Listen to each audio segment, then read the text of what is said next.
tener en este tiempo de reflexión inicial, permitidme llevaros a unos versículos bastante conocidos. En Juan capítulo 21 son los últimos versículos del Evangelio de Juan.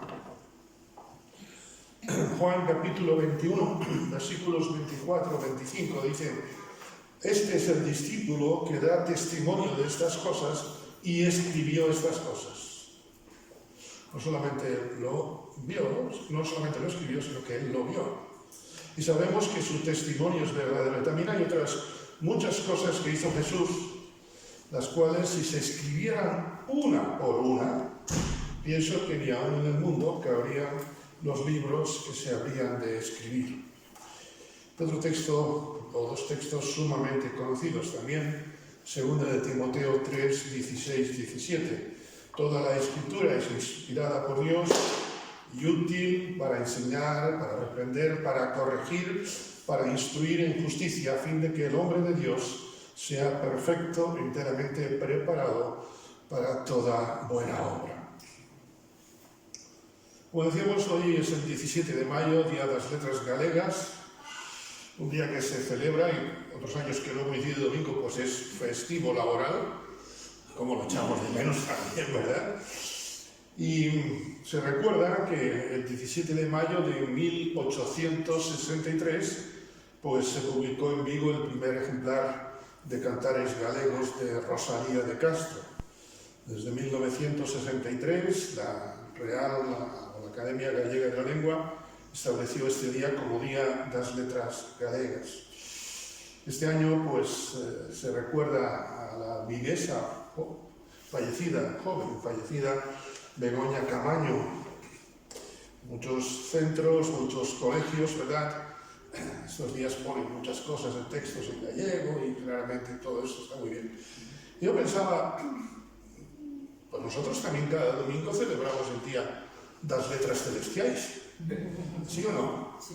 Porque celebramos y nos congregamos alrededor de la palabra de Dios. Es un libro, la Escritura, que dice que si se escribiese todo lo que hay sobre Jesús, es una forma de expresar todo lo que hizo, y aún en el mundo cabrían los libros que se habrían de escribir. La verdad, gracias a Dios que tenemos el libro de los libros.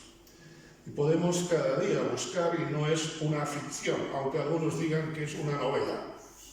Desgraciadamente muchos toman a la Biblia como una novela.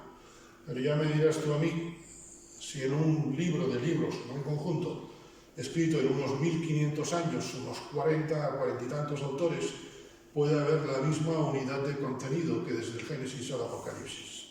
Si esto no es de Dios, entonces sería imposible. Gracias a Dios también podemos decir que tenemos la Biblia traducida a nuestro idioma, al castellano, también al gallego, y quizá que sería bueno también recordar que hay hermanos que trabajan en la traducción para que la Escritura llegue a pueblos que todavía no la tienen en su lengua. Ahora bien, pensando en esto y pensando en la Santa Cena en esta mañana, tenemos que tener una cosa muy clara, que lo que Dios ha querido que sepamos para nuestra salvación está todo recogido en la Escritura. No falta ni nada, tampoco sobra nada. La Escritura nos da el mensaje completo de Dios. Seguramente hay cosas que nos gustaría que pareciesen más claras, pero Dios dice, eso no lo necesitas para ser salvo. Yo doy gracias a Dios porque la palabra de Dios suya es viva y es eficaz, como dice Hebreos. Y me gusta mucho cuando leo 2 de Timoteo 3, porque dice que la palabra de Dios es útil. Es algo práctico. Es algo que podemos llevar, valga la expresión, en la cesta de la compra. Podemos ver cómo la palabra de Dios nos habla. Cada vez que nos reunimos, y queremos que hoy sea así también, hemos de dejar que la palabra inspirada y útil toque nuestros corazones. Porque no es lo que escribió Timoteo No es lo que escribió Juan, es lo que Dios inspiró a Juan, lo que Dios inspiró a Pedro, a Timoteo, a Pablo, a quien fuese. Qué bueno es que fue inspirado por Dios. Fue soplado por Dios. El mismo soplo que Dios creó, o con lo que creó al hombre, Génesis 1:2, el mismo soplo es el soplo que Dios dio a aquellos hombres para escribir la palabra. Hoy tenemos el Espíritu Santo que a través de la palabra habla, toca nuestros corazones. Es útil para enseñar, para corregir. Podríamos decir, para darnos tirones de orejas, ¿verdad? ¿Cuántas veces necesitamos un tirón de orejas de la palabra? No vemos un Dios vengativo. El padre que realmente ama a su hijo lo disciplina. Procura tener un discípulo con su hijo, en definitiva. Ahora bien, viendo lo que vivimos hoy en día, cuando algunos nos vienen con historias, me ha revelado Dios, Dios lo que ha revelado está aquí, es suficiente y permitidme, y nos llega. Si ya nos cuesta llevar a cabo todo lo que está escrito aquí, imagínate si todavía estuviese sin escribirse. Sería una locura. Pero nosotros también somos un 17 de mayo, permitidme, porque tú y yo somos libros vivos para la sociedad.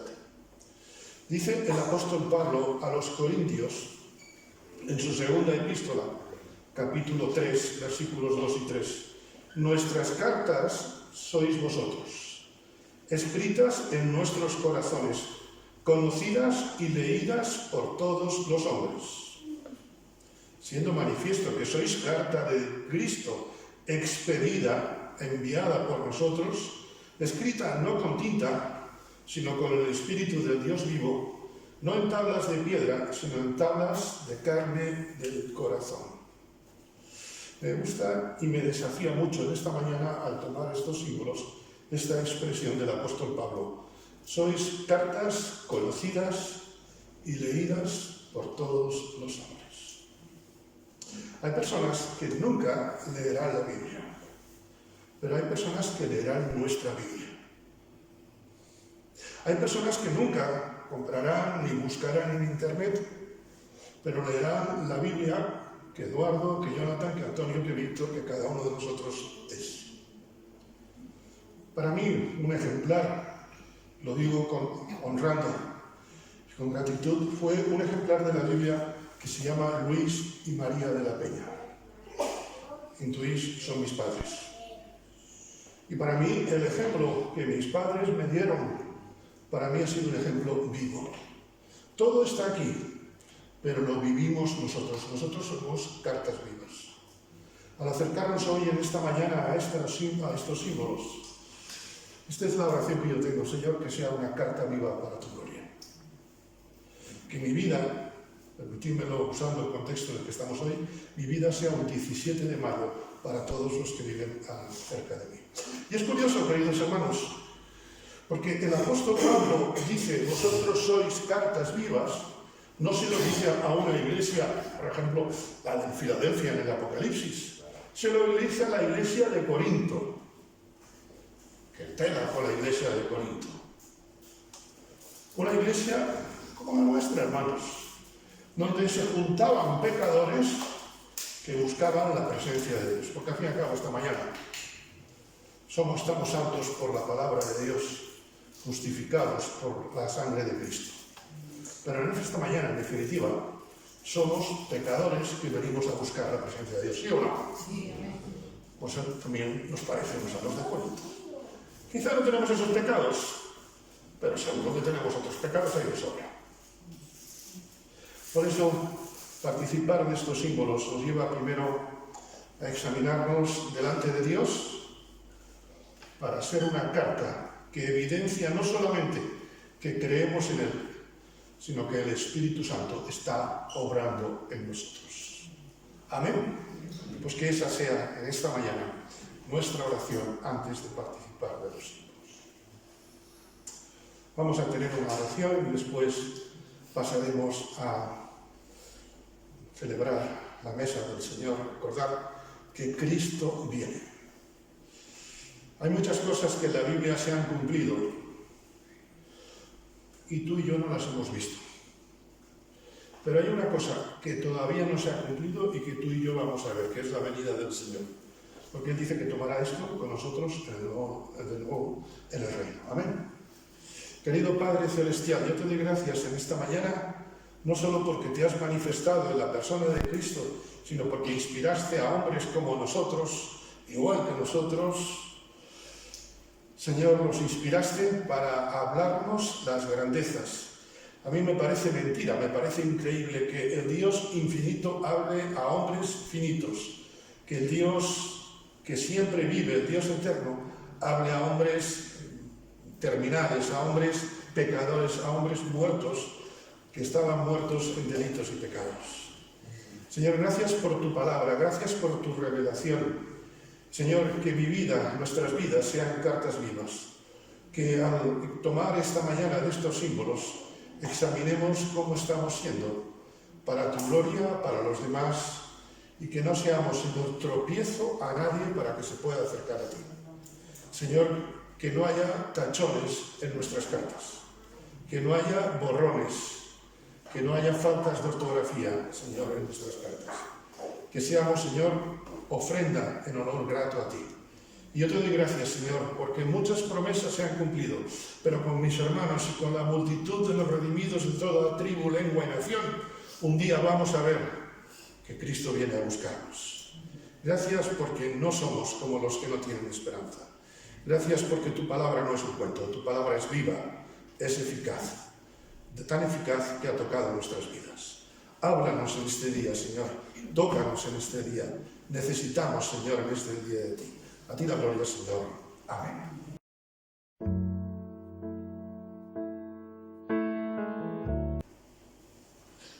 Bueno, bo día en galego, porque hoxe é o día das letras galegas.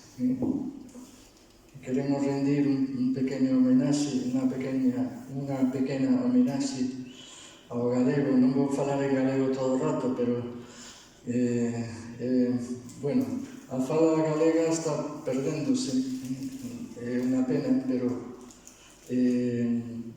algunhas persoas queren fomentar o uso do galego, e penso que é a nosa lingua ancestral. Xa sei que hai moitas tendencias políticas, pero non falo de política, falo simplemente da nosa terra, Galicia. E agora imos pasar a mensaxe que vamos dar a continuación. Bo día a todo o mundo, e hoxe imos falar en Efesios capítulo 1, versículo 3, versículo do 15 ao 20, vale? Dice así la palabra del Señor. Se titula Una esperanza, una herencia y un poder sobrenatural, ¿vale? Dice el apóstol Pablo: por esta causa también yo, habiendo oído de vuestra fe en el Señor Jesús y de vuestro amor para con todos los santos, es decir, para con todos los creyentes, no ceso de dar gracias por vosotros, dice, haciendo memoria de vosotros en mis oraciones. Creo que todos aquí hacemos memoria unos de otros en las oraciones, para que el Dios de nuestro Señor Jesucristo, el Padre de Gloria, qué bonito suena esto, el Padre de Gloria, os dé espíritu de sabiduría y de revelación en el conocimiento de Él. Pide que nos dé espíritu de sabiduría y de revelación en el conocimiento de Él. Bien, esto lo podemos conseguir en la medida en que tengamos sed de Dios. Si tú no tienes sed de Dios, pues ya nos podemos olvidar de esto, ¿verdad? De pedir un espíritu de sabiduría y de revelación en el conocimiento de Él. En la medida en que tengamos sed de Dios, pues buscaremos sabiduría, buscaremos revelación de Dios. ¿No estáis de acuerdo? Bien, yo no me quiero conformar, es lo que os quiero transmitir hoy. No me quiero conformar, porque pienso que Dios es poderoso. Dios nos puede revelar sabiduría, Dios nos puede revelar cosas de Él. Por supuesto, cada vez que haya una revelación, está basada en la palabra de Dios. Pero a veces un pensamiento inspirador nos puede cambiar la vida. Por eso yo no me quiero conformar. Hay una canción que dice: no me quiero conformar, he probado y quiero más. Vale, no me quiero conformar, he probado, quiero más. Yo no sé si tú quieres más de Él. Yo quiero querer más de Él. Amén. No sé si quieres ver su poder, pero eso no lo podremos conseguir si, como aquí dice, no pedimos un espíritu de sabiduría y de revelación en el conocimiento de Él. Yo no sé, tu corazón, a veces nuestros corazones están atados por nuestros prejuicios. A veces estamos atados porque tenemos una mente cerrada, ¿no? Pero nosotros lo que buscamos es el poder de Dios. No sé si tú lo buscas. Queremos buscar el poder de Dios, no por tener poder nosotros, ¿no? Estaríamos aviados si buscáramos el poder de Dios para nosotros. Buscamos el poder de Dios porque el poder de Dios nos ayuda a servirle. El poder de Dios nos ayuda a estar cerca de Él. El poder de Dios nos ayuda a abandonar nuestra maldad. El poder de Dios nos ayuda a hacer las cosas para Dios y desear estar con Él. A veces pensamos que el poder de Dios, es una cosa extravagante, tal. No, el poder de Dios puede manifestarse, fijaos, el profeta cuando se mete en la cueva, y pasa un huracán y Dios le dice: no, eso no es mi voz.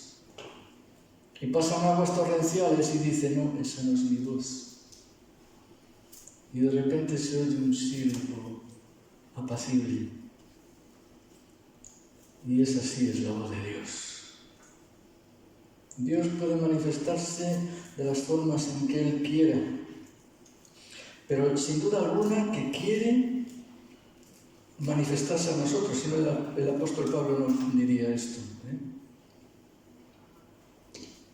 Yo no sé si nosotros queremos el poder de Dios, yo creo que sí. Pero el poder de Dios viene entendido, ¿verdad? Para alabarle a Él, para buscarle más, para que su palabra nos diga cosas. Yo no sé cómo nos acercamos a la Escritura, a veces la leemos mecánicamente. Leía estos días, un audio que decía, que decía que a veces nos acercamos a la palabra, pero con la meta de leer un capítulo entero, leemos el capítulo entero y ya está. Ya leí. Pero no es eso. ¿Cómo buscamos la Escritura? ¿Buscamos para que Dios nos hable o para qué? Podemos leer la Biblia como un libro cualquiera, ¿eh? Yo siempre pongo el ejemplo de un primo mío, que era un erudito, el hombre tenía un coco de miedo, y tenía su Biblia, ¿eh? Para investigar, pues tener más conocimiento, pero no buscaba a Dios en ella. Nosotros buscamos a Dios en medio de la Escritura. Dios en cualquier momento se te puede revelar, te puede decir a través de un versículo, te puede decir esto y tocarte en tu problema. Parece que a veces palabras que escuchamos aquí en este libro, y digo escuchamos porque tenemos los oídos, queremos tenerlos atentos, en este libro buscamos ¿y qué pasa? Que a veces Dios, estás desanimado, te da justo en el blanco, ¡pum! Una palabra que te está diciendo algo que tú tenías aquí, pero que era una mentira, por ejemplo. O te dice que bueno, que Él cuenta contigo, sin duda que Dios quiere contar contigo, conmigo, para su obra. Necesitamos el poder de Dios. Y dice el apóstol, continúa diciendo, alumbrando, pedimos que os dé espíritu de sabiduría, de revelación en el conocimiento de Él, alumbrando los ojos de vuestro entendimiento, para que sepáis cuál es la esperanza a que Él os ha llamado y cuáles las riquezas de la gloria de su herencia en los santos y cuál la supereminente, que significa extraordinaria, grandeza de su poder para con nosotros los que creemos, la cual operó en Cristo, resucitándole de los muertos y sentándole a su diestra en los lugares celestiales. El poder de la resurrección, dice aquí el apóstol Pablo, que está en tu corazón. ¿Oh, está en mi corazón? Sí, está en tu corazón. Pero tenemos que tener las antenas puestas, ¿verdad? Hay cosas en este mundo que nos distraen muchísimas. Pero nosotros queremos que Dios nos muestre cuál es la esperanza a la que nos ha llamado, cuál es nuestra herencia, que dice que tenemos una herencia, y cuál es el poder supereminente, un poder supereminente, la supereminente grandeza de su poder. Es decir, el poder de Dios va mucho más allá de lo que pedimos o entendemos.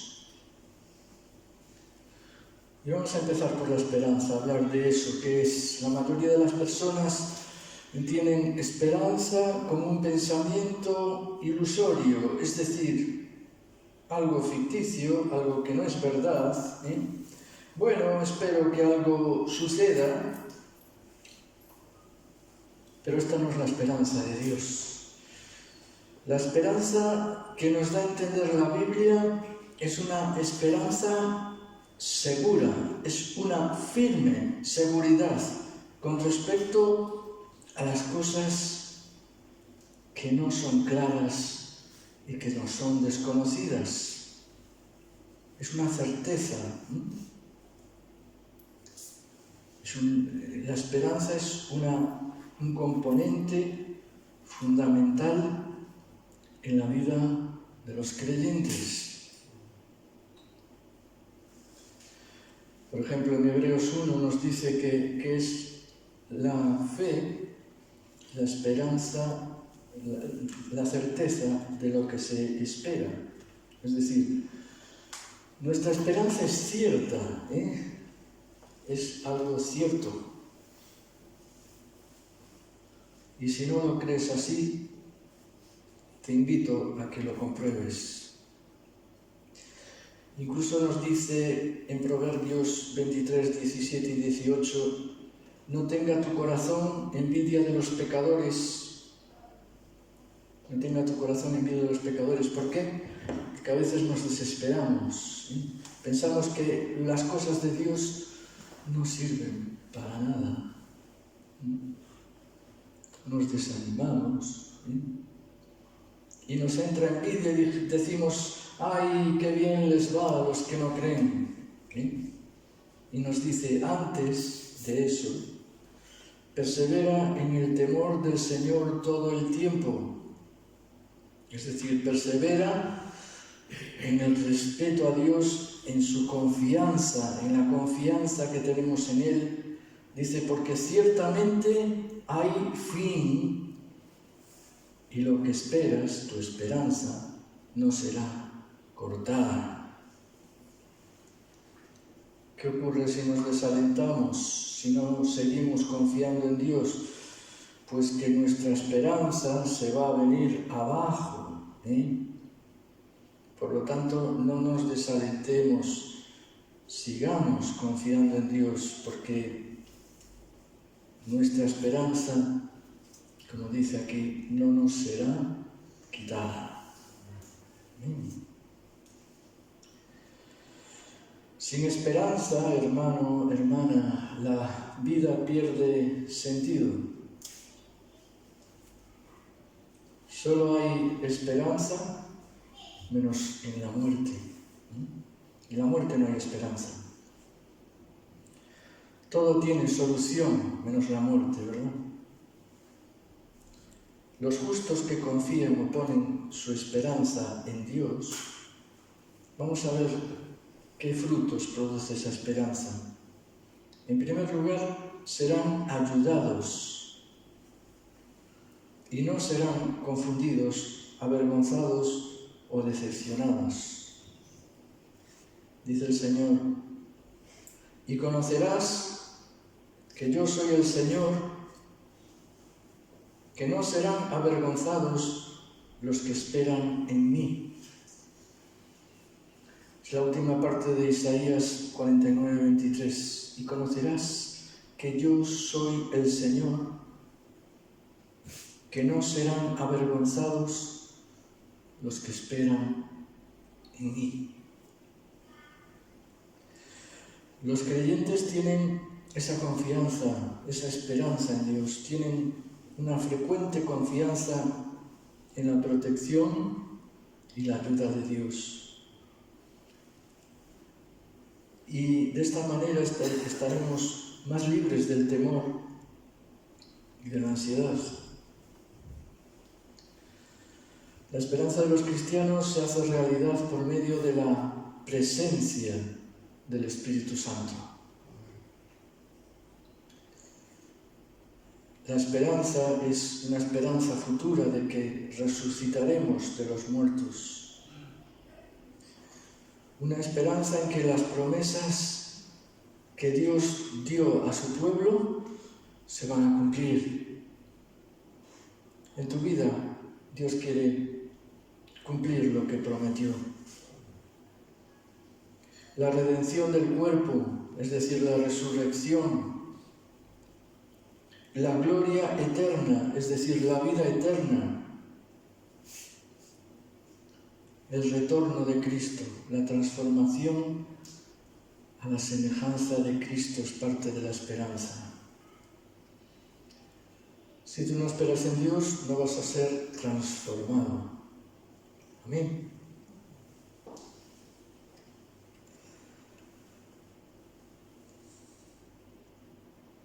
¿Y qué más?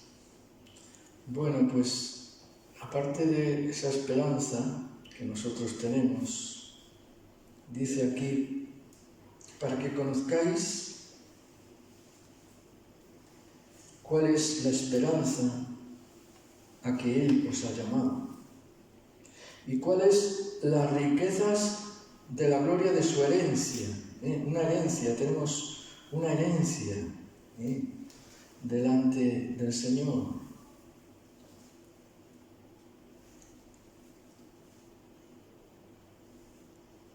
Una herencia tiene sentido después de la muerte del que deja esa herencia.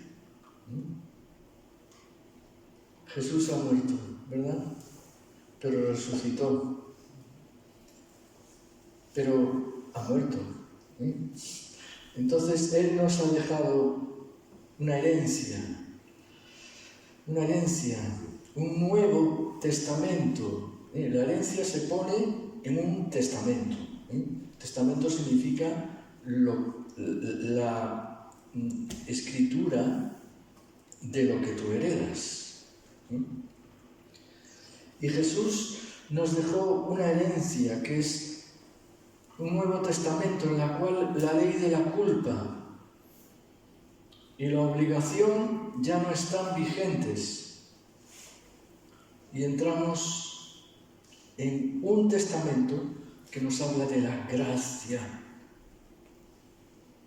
ayuda inmerecida de Dios. Es decir, nosotros tenemos la gracia de Dios con nosotros. Lo creas o no lo creas, es igual. Dios tiene gracia abundante para darnos. Amén. ¿Y qué es la gracia? Pues la ayuda inmerecida de Dios. No es por nuestros méritos ni por nuestro trabajo que vayamos a recibir gracia, sino que gracia significa eso, ayuda inmerecida. Dios quiere darnos su gracia, su ayuda. Esa gracia en la cual el perdón ha sido colocado sobre nosotros como un sello. Dios nos ha perdonado de nuestros pecados en cuanto hemos creído en Él. ¿Qué significa creer en Él? Pues significa creer y obedecerle. Porque una fe que no obedece no es fe, es presunción de fe. Pero ese perdón ha sido colocado como un sello, insisto, sobre nosotros. Y Dios no se acuerda de nuestros pecados. Nos lo dice en Hebreos, ¿verdad? Lo hemos leído en varias ocasiones. No me acordaré más de sus pecados. Dios nos ve como santos, sin mancha ante Dios a los que hemos creído, libres de pecado y de condenación. Por supuesto que si perseveramos en el pecado, esa relación de Dios se verá enturbiada, se verá emborronada, y las bendiciones de Dios no fluirán. Pero siempre podemos conectarnos otra vez con Dios pidiendo perdón. Nosotros como humanos nos metemos en el barro, ¿verdad? En el barro del pecado muchas veces, de la maldad. Pero, insisto, y lo he dicho en otras ocasiones, el creyente se diferencia del que no lo es porque, aunque se haya revolcado en el fango, pide perdón y vuelve a levantarse. Y quiere cambiar. Esa es la diferencia, que quiere cambiar, no se queda en el barro. Se quiere levantar y continuar. Amén. Entonces, tenemos esa herencia de la gracia. Una herencia que es recibida a través de Abraham. Abraham dice que su fe le fue contada como, al creer, se convirtió en una persona justa ante Dios. Nosotros igual. Nosotros hemos recibido la herencia de la fe. Como individuos pertenecientes al pueblo de Dios, tenemos la fe como herencia que nos cambia y que nos hace justos ante Dios. No, eso no puede ser. Bueno, parece un cuento de hadas, pero es así. Si leemos Romanos, los primeros capítulos, nos daremos cuenta de que el apóstol Pablo está continuamente tratando de convencer a los creyentes que la fe es irreemplazable y que la fe es la que produce esa justicia, la justicia de Dios.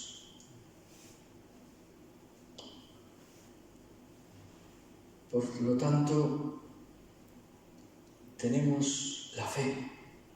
La fe es una herencia que tenemos ante Dios, ¿vale? Otra herencia importantísima. Se nos ha entregado el Espíritu Santo.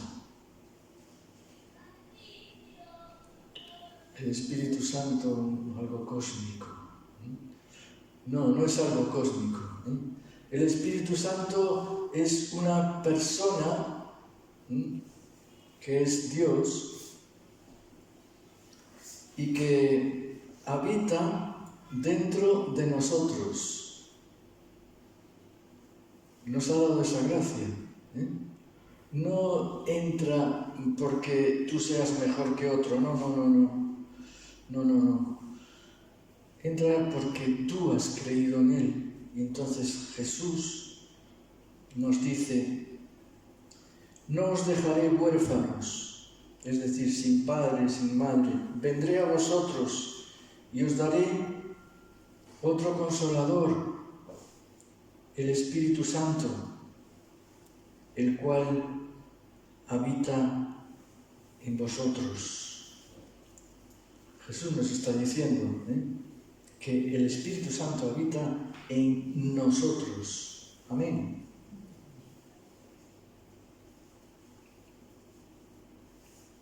Otra herencia. Pertenecemos al pueblo de Dios. Antes no éramos pueblo y ahora sí. Tenemos que estar muy agradecidos, porque ahora somos pueblo de Dios, antes no. Dice que la pared de separación que había entre Dios y el hombre, cuando Jesús murió y rasgó el velo. El velo era un velo así de ancho, visto de perfil. A ver quién rompe esto. Era prácticamente irrompible. Bueno, pues Jesús lo rasgó con su muerte en la cruz, de arriba abajo, como símbolo de que el lugar santísimo del que hemos hablado en las canciones, el lugar santísimo podemos entrar en él a través de la fe. Mucha gente le dices esto y se ríe. O piensa que eres un pretencioso, pero nosotros creemos lo que la Escritura nos dice. Amén. Un pueblo, pertenecemos al pueblo de Dios, un pueblo formado por todos los creyentes que forman la Iglesia Universal de Cristo, es decir, a través del mundo hay un montón de creyentes y esos creyentes forman el pueblo de Dios. No importa la denominación, no importa la raza, no importa la procedencia, no importa si eres de tal país o de otro. A Dios eso le da igual. Lo que para Él es importante es que tú eres parte de su pueblo si crees en Él. Amén. Somos una iglesia local formada por creyentes que forman parte del pueblo de Dios. Tendríamos que estar agradecidos por esto. Y porque tenemos un gran pastor. Hay pastores, pero pastores terrenales me refiero, pero el gran pastor es Jesús, la cabeza de su iglesia. Amén. Dice que en el Salmo 100 somos ovejas de su prado. Y ay, amigo, el pastor, un buen pastor, lo que hace es que cuando ve al malo de la película, en este caso el lobo, pues lo que hace es defiende a sus ovejas como sea. Tenemos un gran pastor que nos está cuidando, nos está cuidando de los peligros. Un gran pastor vigilante. No daré tu pie al resbaladero, ni se dormirá el que te guarda. Y aquí no se adormecerá ni se dormirá el que guarda a Israel. Salmo 121. Tenemos un pastor que nos está cuidando de los peligros, que tiene sus ojos puestos en nosotros. Amén.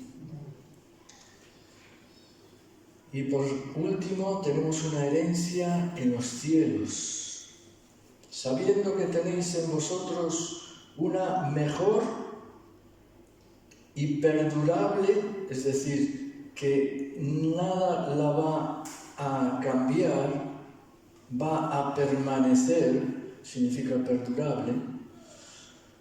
Vosotros tenéis una mejor y perdurable herencia, ¿en dónde?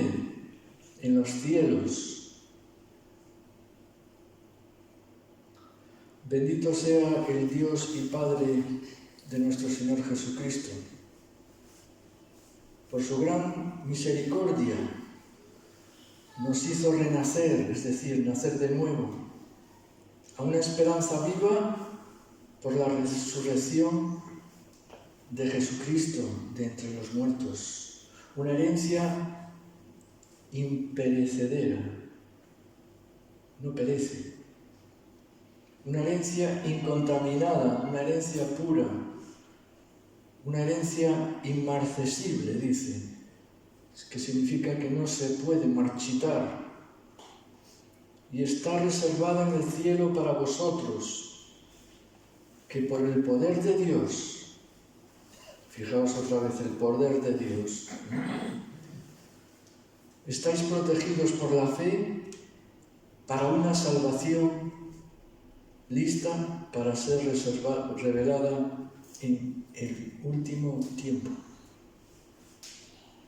Nos dice el apóstol Pedro en 1 de Pedro 1, del 3 al 5.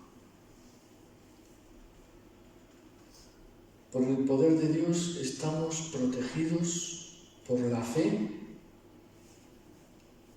Fijaos otra vez la fe. ¿Qué importancia tiene? La fe nos protege. ¿Para qué? Para la salvación. Es como si nos metiéramos en un túnel llamado salvación y nuestra fe es la que empieza a hacer que nuestras ruedas anden. Y a través de ese túnel vamos a llegar al cielo.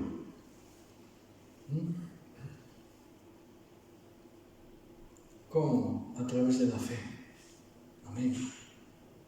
Es lo que nos diferencia a los creyentes de los que no. La fe. Parece, no sé, algo increíble, ¿no? Pero es así. Lo estamos leyendo, ¿no? Jesús nos dice, en la casa de mi Padre muchas moradas hay.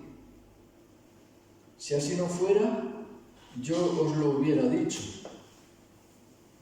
Voy, pues, a preparar lugar para vosotros. Se lo está diciendo a los discípulos, ¿verdad? A los discípulos inmediatos.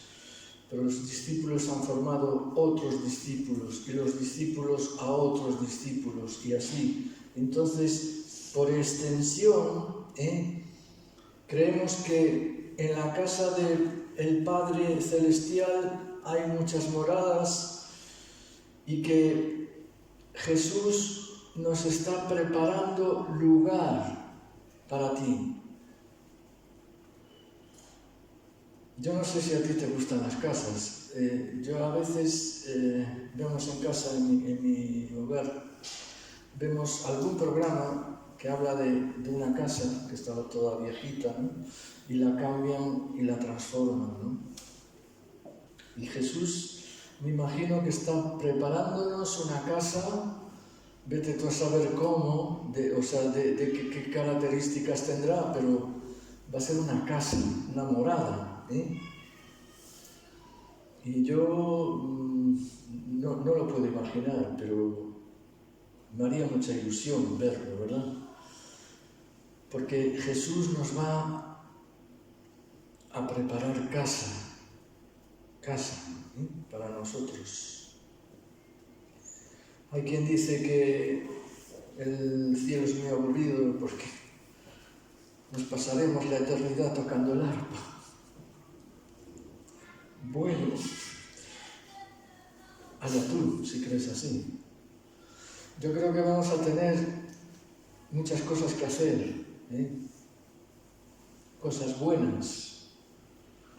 Yo no me imagino cómo, pero a veces he llegado a pensar, es una hipótesis por supuesto, si todas aquellas cosas que te gustan aquí en la tierra, que te resultan, pues, por ejemplo, una ficción, ¿no? Si Dios no te la dará en el cielo para que tú sigas disfrutando de ella, es un supuesto, ¿verdad? No podemos saber esto, pero yo creo que Dios nos va a tener ocupados solamente alabándole, preparadas las guitarras y los instrumentos musicales, porque vamos a estar toda la eternidad. Y si no sabes ningún instrumento, empieza a prepararte. Bueno, es una broma. Ya os imagináis, ¿verdad? Pero sí podemos cantar, ¿eh? El Padre de glorios, de espíritu, de sabiduría y de revelación en el conocimiento de Él. Así que ya no sois extranjeros y no ciudadanos, es decir, excluidos de los ciudadanos, sino que sois conciudadanos, sois ahora conciudadanos de los santos y miembros de la casa de Dios. Efesios 2:19. Y ahora por último vamos a hablar de la supereminente grandeza de su poder. Para que sepáis cuál es la supereminente grandeza de su poder.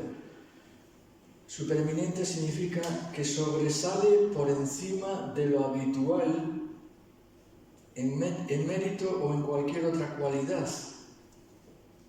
Que sobresale por encima de lo habitual. Supereminente grandeza de su poder para con nosotros los que creemos. Y ese poder dice que operó en Cristo, resucitándole de los muertos y sentándonos a su diestra en los lugares celestiales. Hay una canción que cantamos estos días, decía el mismo poder. ¿Por qué se titula así, el mismo poder? Porque está basado en esto.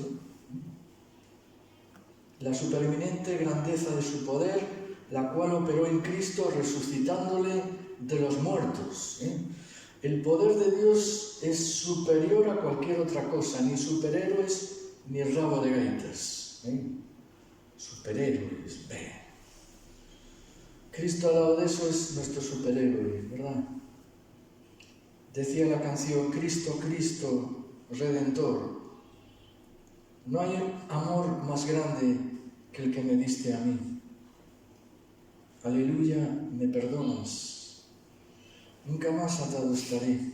Dice, porque el mismo poder que a Cristo vida dio, vive ahora en mí. El mismo poder que a Cristo vida dio, vive ahora en mí. Y el mismo poder que a la muerte derrotó, vive ahora en mí. Y yo completo estoy, pues me rescató. Y ese mismo poder que a la muerte derrotó vive ahora en mí. Ese es el poder de Dios. Por lo tanto, la próxima vez que la cantamos, ¿verdad?, con otro énfasis, ¿eh? La misma grandeza que operó la muerte o la resurrección, de Jesús. Amén. Yo no sé si tú quieres el poder de Dios, yo sí. ¿Por qué quiero el poder de Dios? Porque quiero servirle mejor, ¿vale? Porque quiero tener fuerzas para servirle de corazón. ¿Por qué quiero el poder de Dios? Bueno, pues porque necesito que Dios dice que estaré contigo, ¿vale? Y si nunca vemos nada, ¿podremos corroborar que Dios está con nosotros? Yo diría que sí. Porque es por fe, no por vista, dice la Escritura, ¿no? Pero no es verdad que si vemos el poder de Dios actuando en medio nuestra fe no es estimulada. Nuestra esperanza no es estimulada.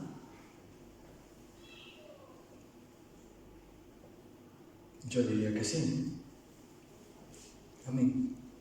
Esperamos en Dios para que Él manifieste su poder.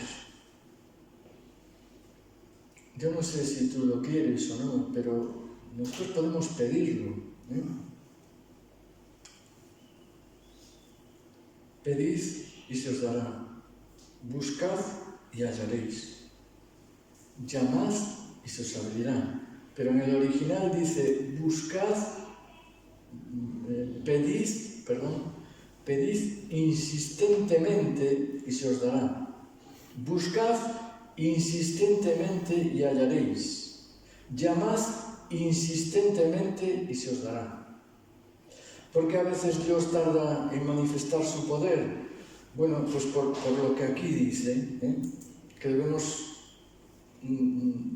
debemos buscar, pedir insistentemente. Acordémonos de la viuda importuna, que fue al juez: hazme justicia, hazme justicia, hazme justicia. El juez tardaba en responder, hazme justicia, hasta que el juez harto dijo, vale, te hago justicia, porque me has importunado, me has molestado, vale, pido o pedid y se os dará, buscad y hallaréis, llamad y se os abrirá. Señor, ayúdame. Bueno, yo creo que así Dios no va a contestar, ¿no?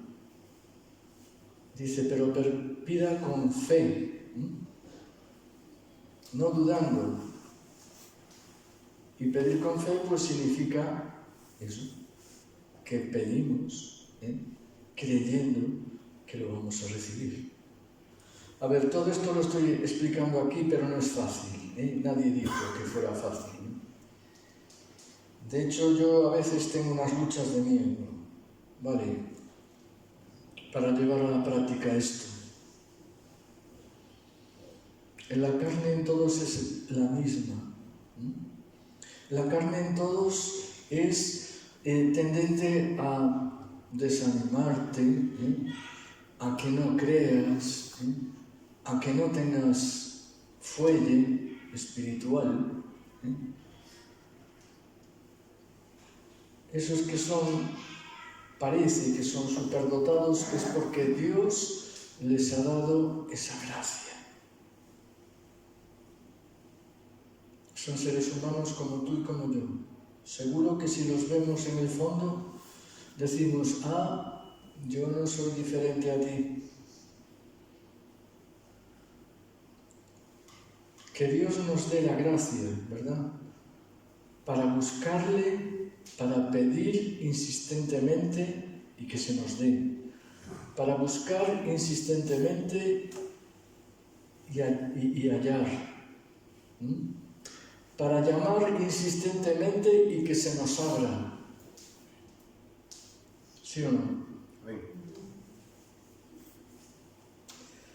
Yo estoy convencido de que Dios quiere hacer cosas aquí. Pero necesitamos esto. Pedirle a Dios que nos dé espíritu de revelación en el conocimiento de Él. La esperanza, que sepamos qué esperanza es a la que nos ha llamado, qué riquezas hay en su herencia, qué supereminente grandeza de su poder. Yo estoy convencido, hermano, hermana, que si tú perseveras y haces esto que aquí dice, vamos a ver cosas de Dios. No, es que a mí me da igual. Pero ¿cómo que te da igual? No es verdad que te dé igual. Una vez que empiezas a ver el mover de Dios, ya te quedas... He probado y quiero más, dice la canción. Porque si tú pruebas el poder de Dios, quieres más. No te conformas con lo que tienes, quieres más. Amén. Amén. Os dejo con este mensaje para que lo digiráis. Amén. Yo sé que tiene muchos detalles, ¿no? Y bueno, yo cuando me veo en los vídeos digo yo, ay mi madre, me veo de verdad que me dan ganas de cerrar lo que veo, ¿eh? Os lo digo en serio, a veces hasta ni los miro, lo que he predicado no lo miro después porque es que me da hasta un poco de vergüenza, ¿vale? Verme a mí mismo predicando. ¿Qué quiero decir con esto? Bueno, pues porque todos creo que un poco nos vemos así, ¿no? Que nos vemos pues incapaces, nos vemos muchas veces poca cosa, ¿eh? Pero es bueno salir de eso, ¿verdad? ¿Sí o no? Sí. Bueno, pues vamos a buscar a Dios, ¿vale? Vamos a pedir a Dios, vamos a clamar a Dios, vamos a llamar a la puerta. Pum, pum, pum, pum. Señor, acuérdate, ¿eh? Acuérdate de esta necesidad y de esta otra. Señor, no te olvides de nosotros, no te olvides de mí. No te olvides de la iglesia, no te olvides de otras personas que están necesitadas. Amén. Vamos a orar.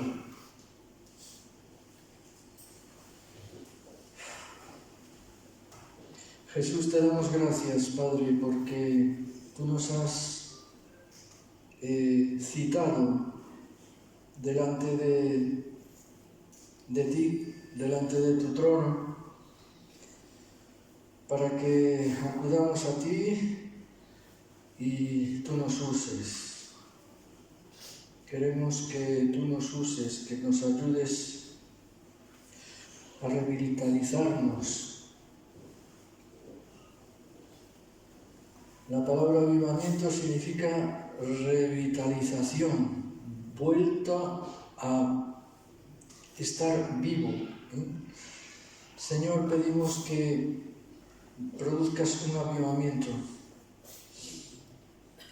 como dicen los ingleses, revival, que significa revivir.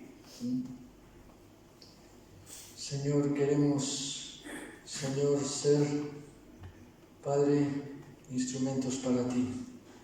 Ayúdanos en el nombre de Jesús a creer todo esto que hemos predicado hoy y llevarlo a la práctica. Amén.